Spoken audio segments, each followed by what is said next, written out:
अपनानी अच्छी भी अपनाओ। वहां किसी छोटी बच्ची के साथ कोई गलत काम नहीं होता, ये अपने देश में अपनाना चाहिए। वहां कचरा गंदगी नहीं होती है, वहां स्वच्छता रहती है, ये अपनाना चाहिए। पर नहीं, कहीं गंदगी भी पड़ी होगी तो हम उठा नहीं सकते, अरे लोग क्या कहेंगे, हम उठाएंगे। बल्कि हम तो केला छील करके फेंक और देंगे, कोई भी रपटे चाहे कुछ भी हो। धन्य उनका जो गंदगी को उठा करके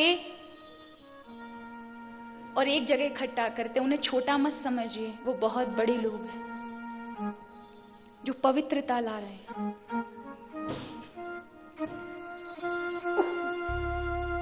खासकर एक बात हमेशा याद रखें, धार्मिक स्थानों पर, नदियों में बिल्कुल गंदगी ना करें। ये भगवान विराट का स्वरूप है, ये नदियां भगवान की नाड़ियां हैं, जिनसे आपकी नाड़ियों में जैसे रक्त का संचार होता है, उसी तरह से उस विराट ब्रह्म की सब नाड़ियां हैं, और ये जल उनका रक्त है।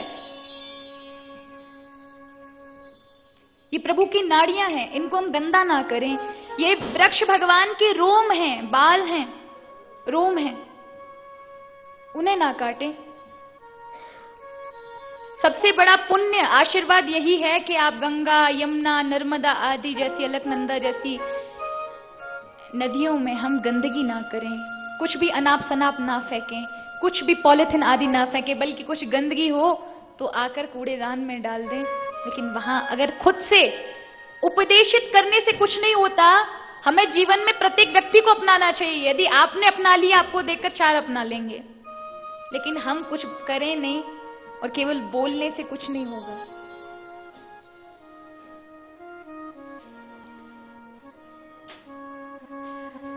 एक बात कहना चाहूंगी, जब हम हरिद्वार से बद्री के लिए आ रहे थे, बद्री धाम के लिए, कुछ यात्रियों की बहुत बड़ी कमी रही है।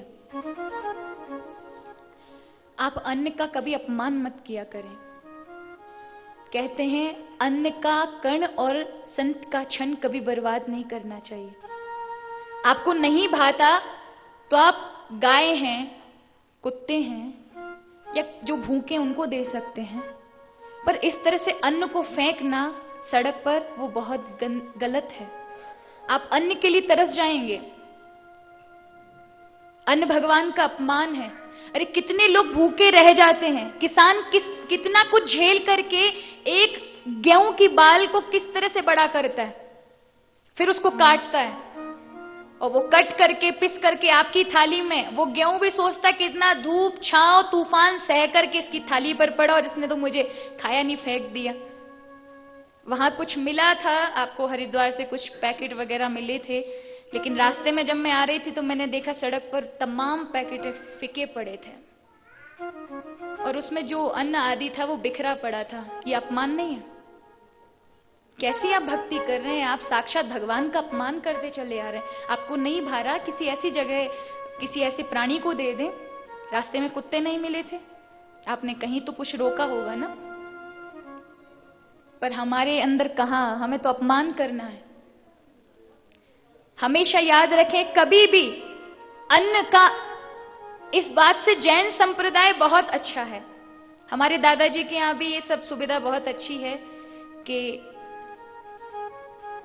इनके आश्रम में एक अन्न का कण भी बेकार नहीं होता।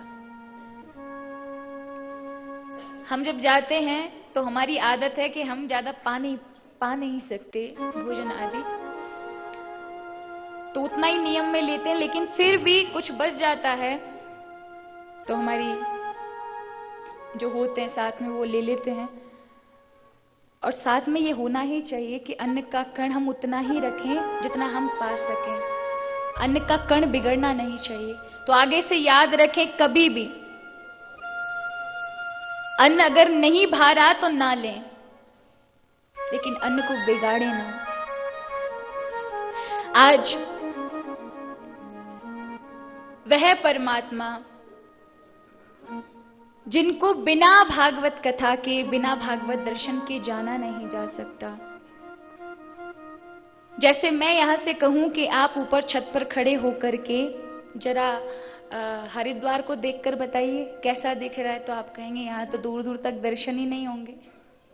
हो सकते हैं हरिद्वार के, ऋषिकेश के, चलो छोड़ो, जोशीमठ के दर्शन कर सकते हैं या चढ़ करके ऊपर छत पर?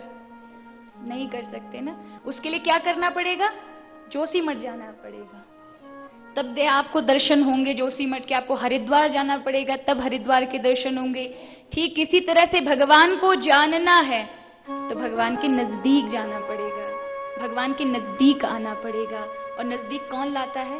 ये कथा लाती है।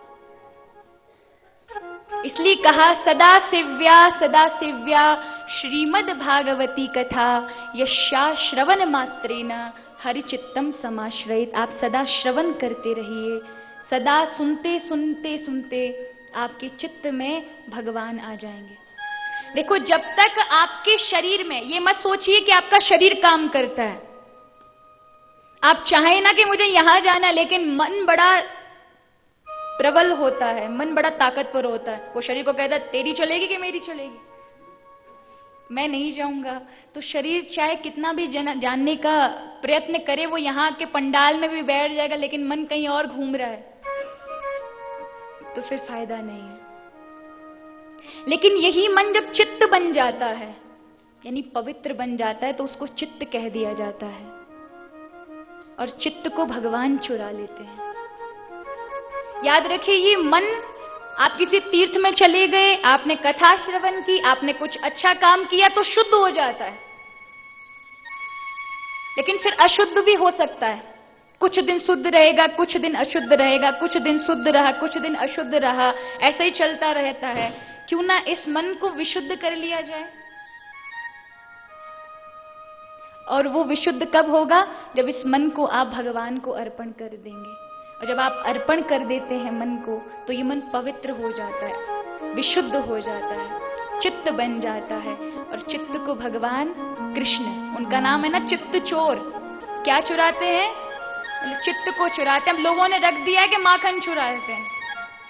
माखन का तात्पर्य ही यह है कि ये जो मन है बड़ा कोमल है, इस पे बड़े भाव चढ़ जाते हैं। आपने अगर किसी को डांटा तो तुरंत व्यक्ति का शरीर दुखी नहीं होता, मन दुखी होता है।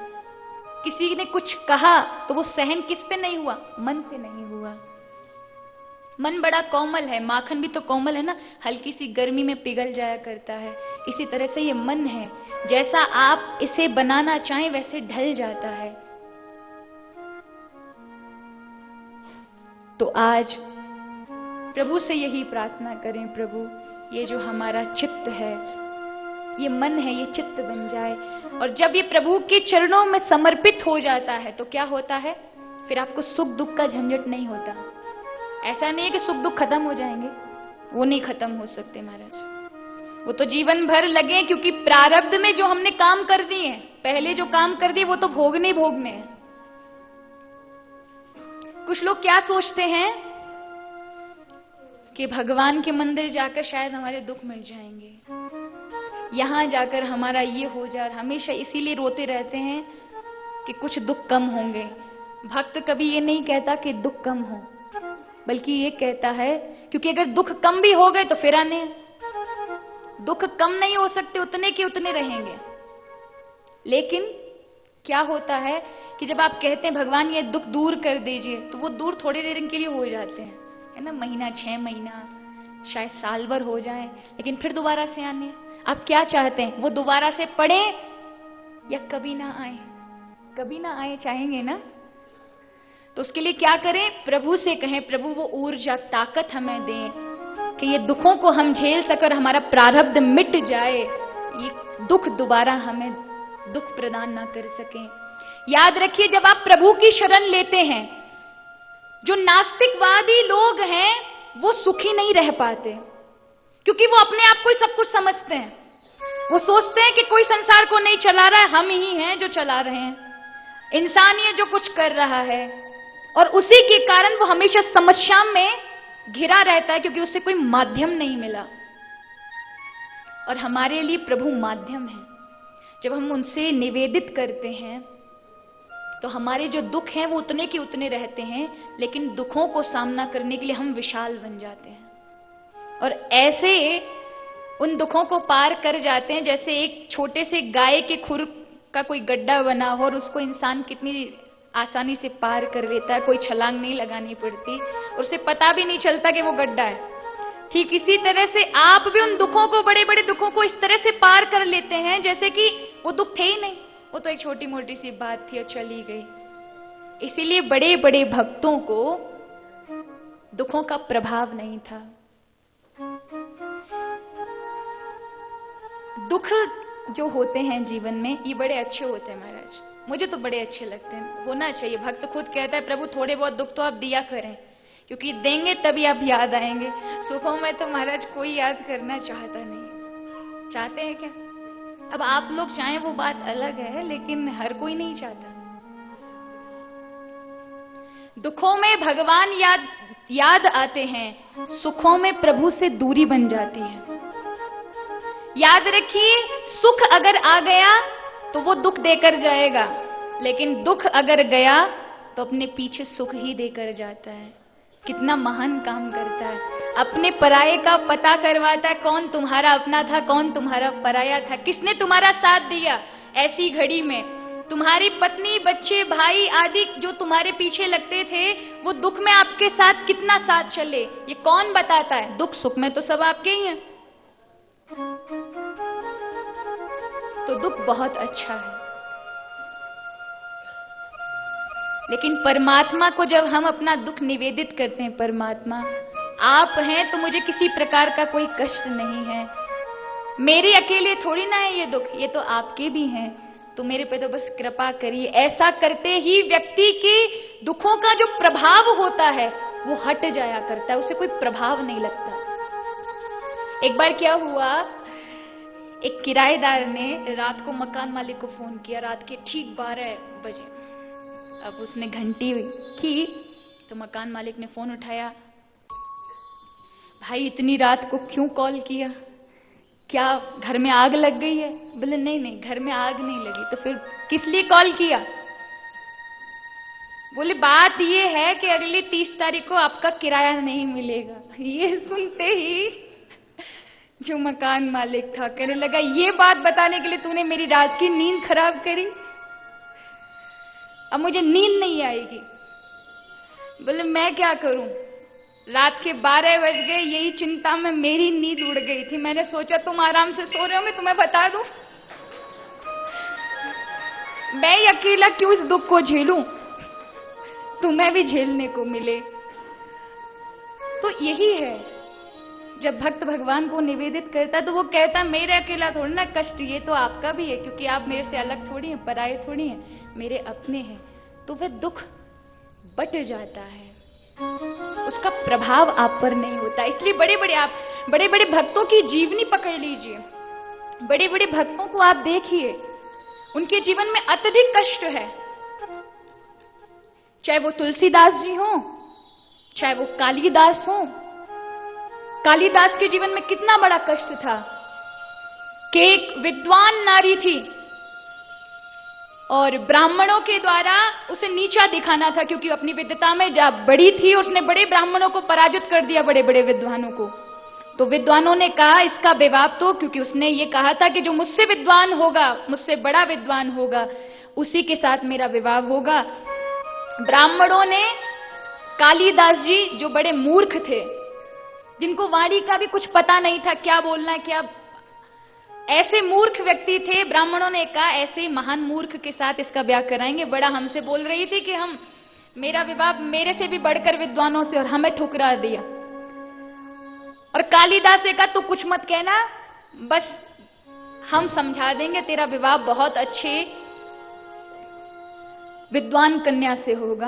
अब कालिदास चुप रहे, ब्राह्मणों ने अपनी महाराज कुछ ना कुछ करके, और अगर वो ऐसा पूछे कि 5 तत्वों में क्या है, तो उसे कालिदास को लगा मुझे थप्पड़ मारने का कह रहे, तो घूंसा दिखाया उस कन्या ने इशारे में, क्योंकि जो वेद आदि चल रहे थे, उसका जो भाष्य चल रहा था, उसका जो शास्त्रार्थ चल रहा था, वो केवल सांकेतिक पर था। ब्राह्मणों को पता था कि बोलेगा तो तुरंत पोल खुल जाएगी, तो कह दिया कि ये मौन रहेंगे। देखो बड़े हैं और बड़े विद्वान हैं, अपनी वाणी का प्रयोग नहीं करेंगे, संकेत में समझाएंगे। तो उस ब्राह्मण बालिका ने 5 तत्व के बारे में पूछा।